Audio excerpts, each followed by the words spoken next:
Welcome back. We are talking about the serpent, the seed, and rescuing damsels in distress.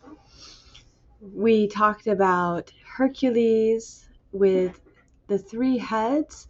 If there really are three heads, a side note is that in Daniel, it talks about the horn that uproots three. So we have talked about of how the beast defeats the dragon. In Revelation, it talks about how they defeat the harlot, but during that battle, we understand the dragon is what is cast out of heaven, and then their place not being found anymore could be the heavenly Jerusalem or harlot.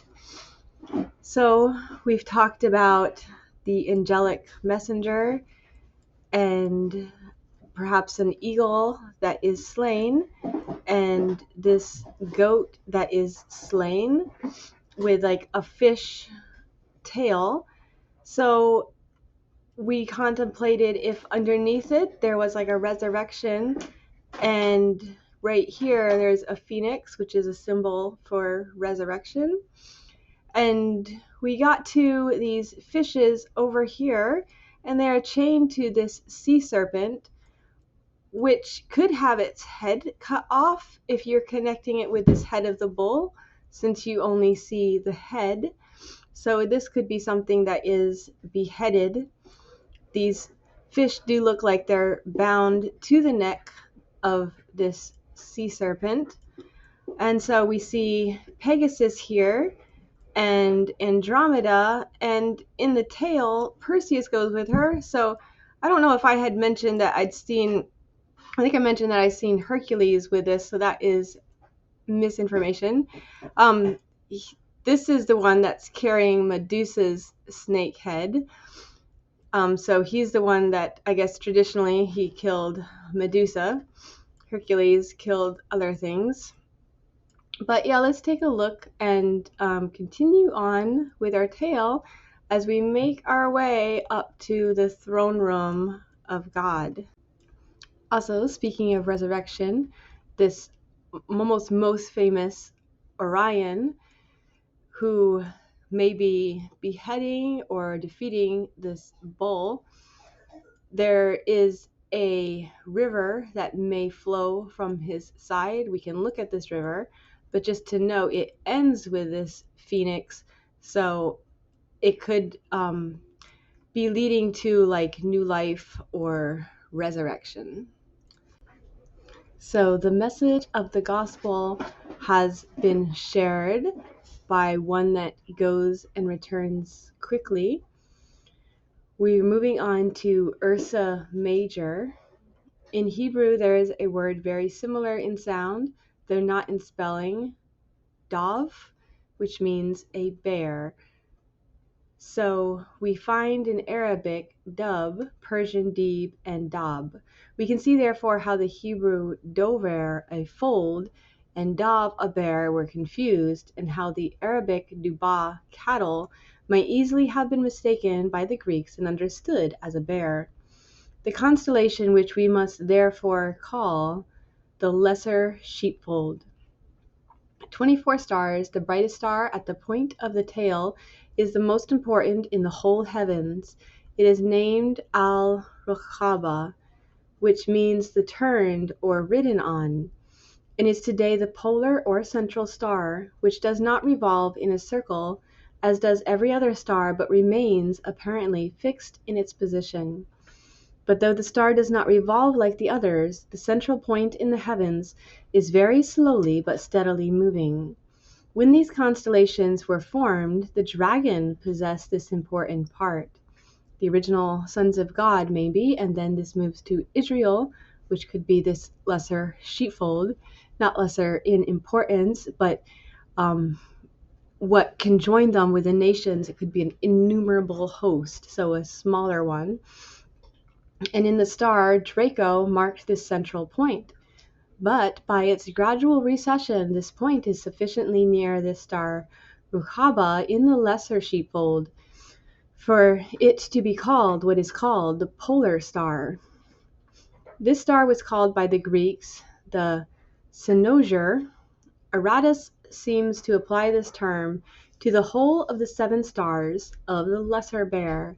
Mr. Robert Brown Jr. shows that this word, once supposed to be Hellenic, is non-Hellenic and possibly Euphratean in origin, from a word which he transliterates An-Nas Surah and renders it as it literally means high and rising, heavenly position. The bright star is named Kokav, which means waiting him who cometh. Other stars are named Al-Ferdiden, Arabic, which means the calves or the young.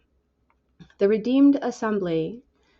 Another Al-Gedi means the kid, another is Al-Kaid, the assembled, while Arcus or Arctos, from which we derive the term Arctic regions, means, according to one interpreter, a traveling company, or according to another, the stronghold of the saved. So in between these two sheepfolds, we have Draco with 80 stars. The brightest star in one of the latter coils is named Thuban, the subtle. About 4,620 years ago, it was the polar star. The next star in the head is called by the Hebrew name Ras Taban and means the head of the subtle serpent.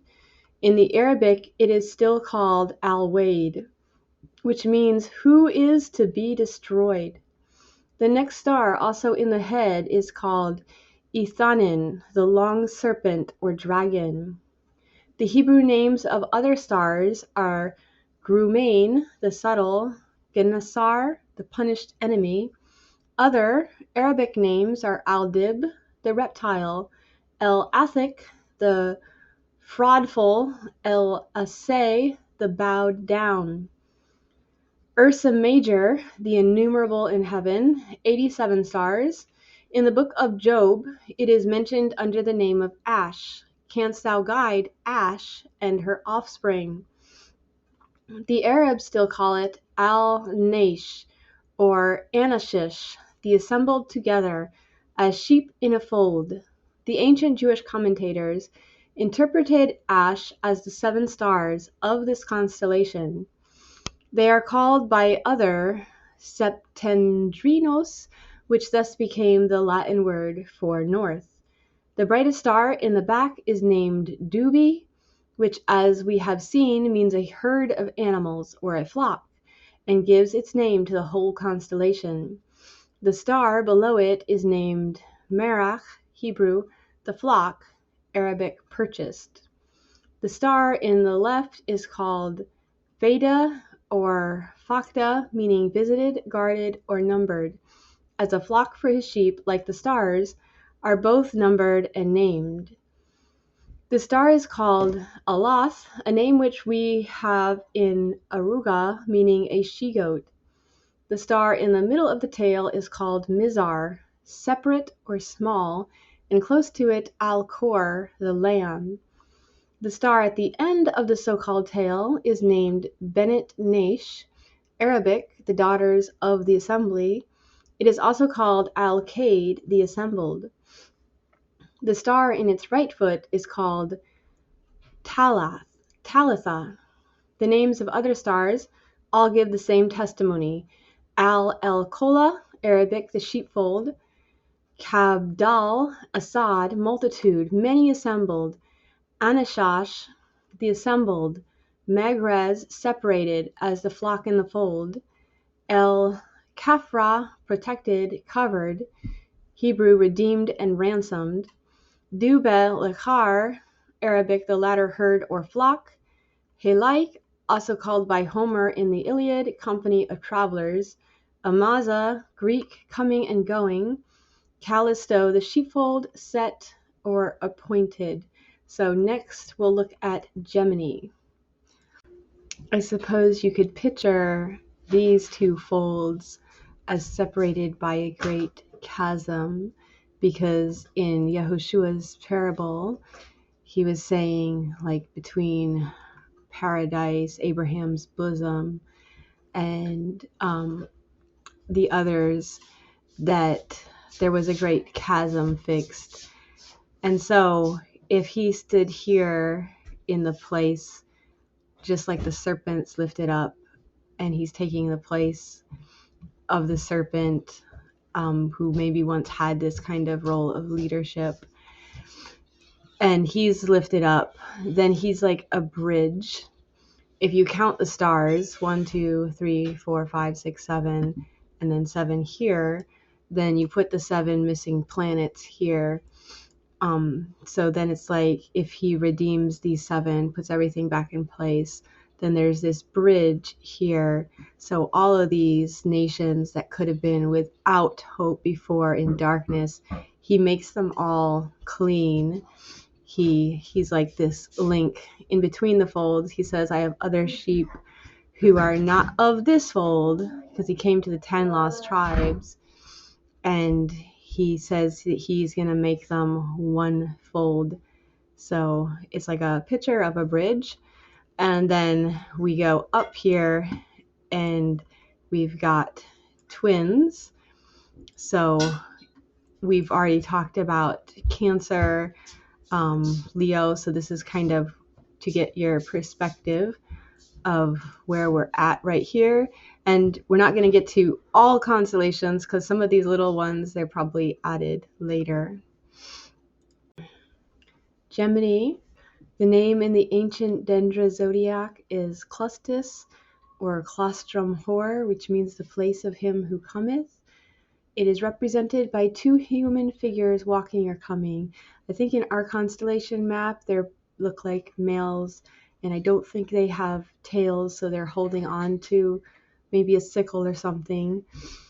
So where the tail would be signifying he cometh. The old Coptic name was Pi Mahi, the united, as in brotherhood, not necessarily united by being born at the same time, but united in one fellowship or brotherhood. The Hebrew name is Samim, which means united. It reminds you of David and Jonathan. The root is used in Exodus 26:24. They, the 2 boards, shall be coupled together beneath. In the margin we read Hebrew twined, double. The Arabic al-Thamam means the same. 85 stars, the 2 are both heroes of peculiar and extraordinary birth, sons of Jupiter, just maybe it's a tradition on it. They were supposed to appear at the head of armies, and as they had cleared the sea of pirates, they were looked upon as the patron saints of navigation. The name in the head of one is called Apollo, which means ruler or judge, while in the head of the other is called Hercules, who cometh to labor or suffer. Another star in his left foot is called Al-Henna, which means hurt, wounded, or afflicted. He bears in his right hand, in some pictures, a palm branch. Some pictures show a club, but both the club or bow are in repose. These united ones are neither in action nor are they preparing for action, but they are at rest and in peace after victory won. Didn't it say the 2 horses, was it Judah and Reuben, they had rest after they went to the northern horse? The star in the knee of the other Apollo is called Mebsuta, which means treading under feet. The names of other stars have come down to us with the same testimony. One is called Propus, the branch spreading. Another is called Al-Ghiaza, the palm branch. Another is named Al-Dira, Arabic, the seed or branch. Next to Gemini, Orion is battling Taurus and Lepus. Orion, he is so pictured in the ancient Dendra zodiac, where we see a man coming forth pointing to the 3 bright stars, Regal, Bellatrix, and Betelgeuse, as his. His name is given as Ha-Gat, which means this is he who triumphs. The hieroglyphic characters below read Or. Orion was anciently spelt Orion from the Hebrew root, which means light, so that Orion means coming forth as light. The ancient Akkadian was Ana, the light of heaven. It's interesting that maybe the pyramids are positioned in order to receive that light here on earth. Like if we correctly mirror whoever is the true light in heaven, then we've positioned ourselves to receive as he receives. And so like a lot of originally things were built in order to correctly receive light. Hebrew Kesil, which means a strong one, a hero, or a giant. A little way below in the sword is a very remarkable nebulous star. A common telescope will show that it is a beautiful nebula. A powerful telescope reveals it as consisting of collections of nebulous stars, these again being surrounded by faint luminous points, which still more powerful telescopes would resolve into separate stars. It seems wrong where we think it would be wrong for us to to know of these things to start with, to even know how to position ourselves.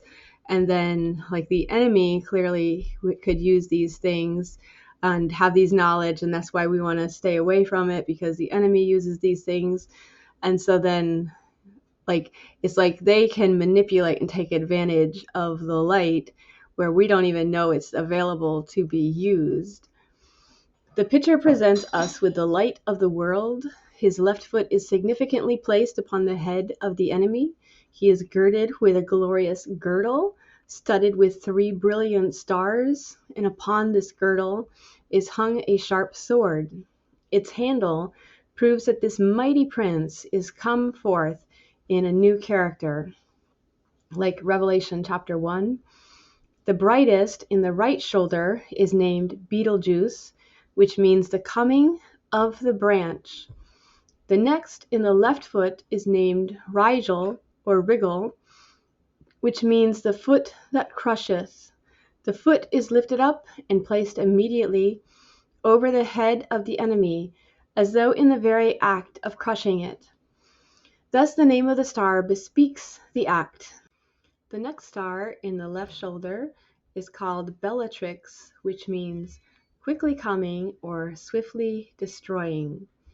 The name of the fourth star, one of the 3 in the belt, carries us back to the old story that this glorious one was once humbled, that his heel was once bruised.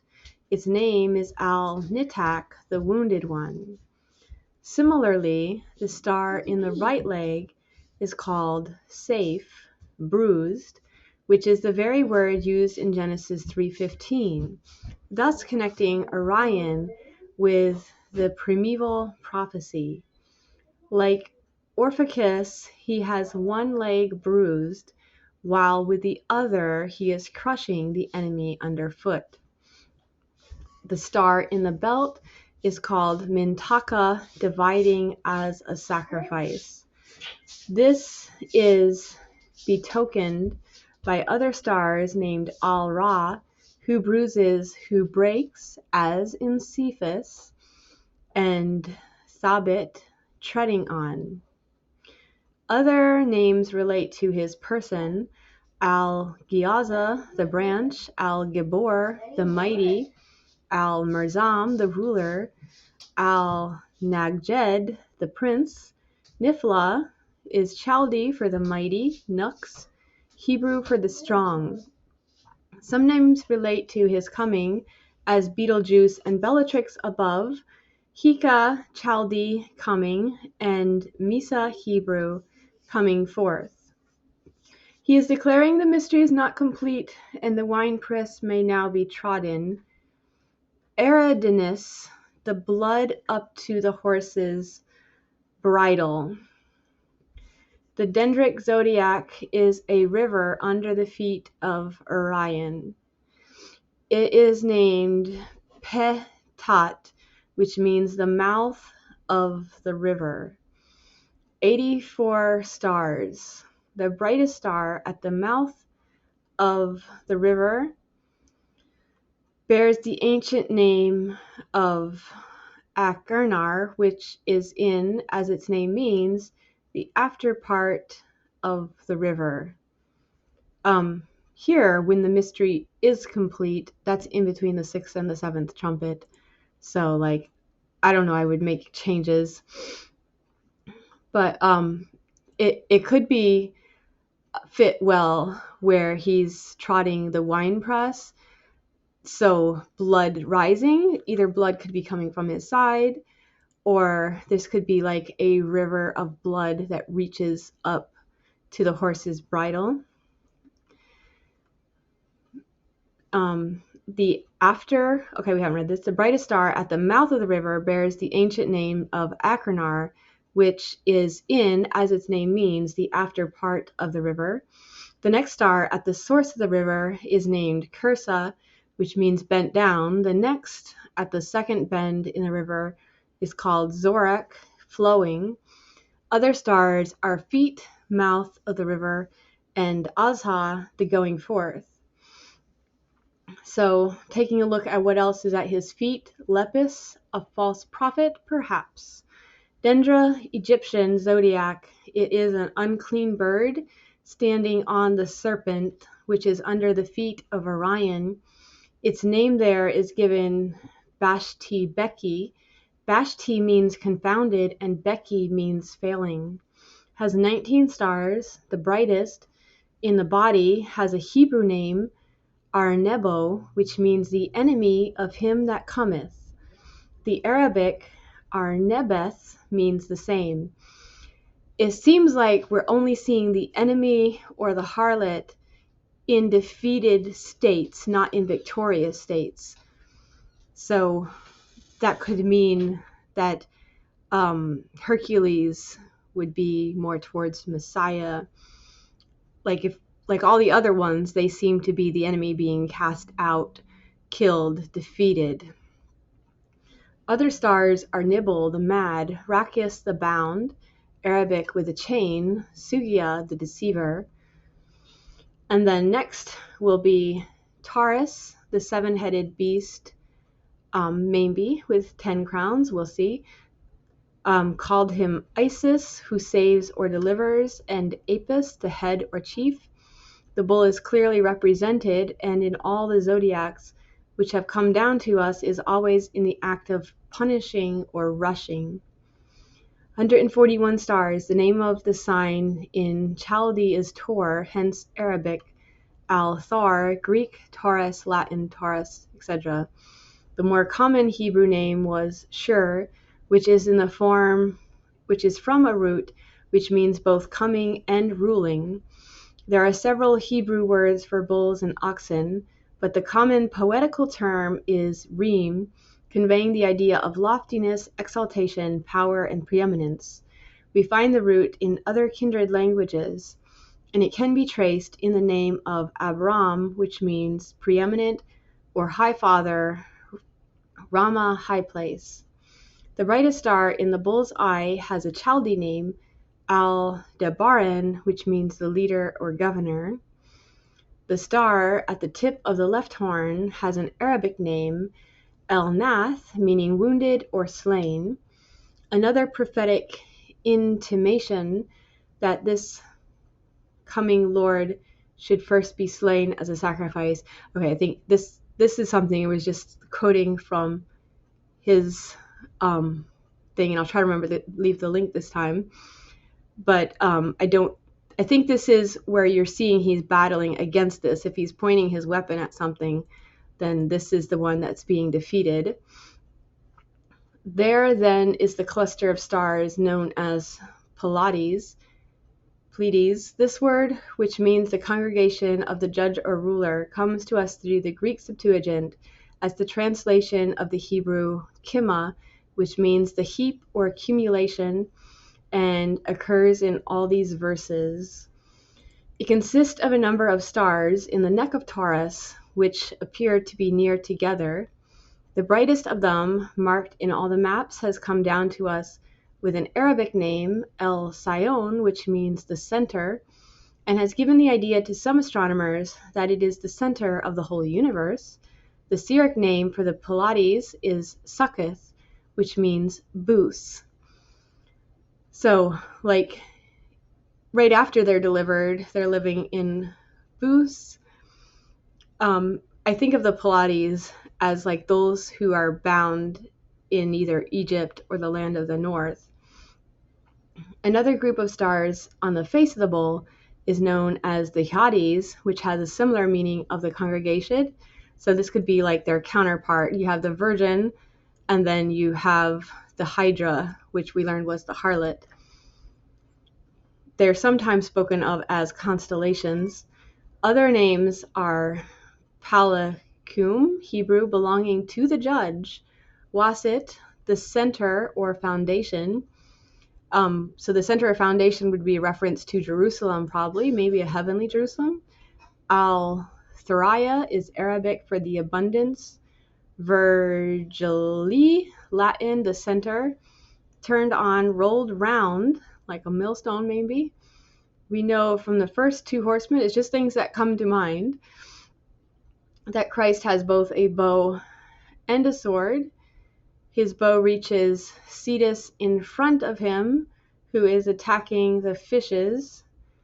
So then it will move on to this great sea monster, which could be the body of this bull. But let's take a look at the constellations. If these are kind of being led on a wilderness journey, then you could have two things, like a pillar of fire helping to lead, and also a cloud. I don't know like which one, but so just that these seem to be at the forefront as if leading here, but then they meet foes along the way, such as at the river crossing, the Red Sea crossing, meeting Pharaoh's army again. So here you could see that this bull could have already had his head cut off, like Pharaoh and his army, being this sea ones here. And this could actually denote like a river crossing, because this is where the boat is traveling to, where this could be like the Euphrates too, and he's making a way for them to cross. So here you'd have these witnesses that could be traveling with them, like Moshe, Aaron, Joshua, which are examples of the Exodus leaders. So I'm not saying that it's the same ones, but you just have this imagery. So asking the Spirit, since we know already that God gave names to these stars, and so they clearly do tell a story. So seeking Him to give us the meaning of the story to help. It's like a second witness to the book of Revelation, where people may have already interpreted Revelation, but we also have these, which is kind of been left a bit untapped, at least by Christians, to kind of see what story, especially if we had all the names of these stars, I bet it would be so clear. So here is Lepus, which is beneath his feet, and we've already talked about Canis Major and Minor, these little dogs here. So there is this flow that we talked about coming either from his side or some kind of river. And so next time we'll get into this sea monster. And so we're moving right along. We'll get there. So thanks for watching. If you have any other input to add, questions, whatever, feel free to share. But Hashem bless you.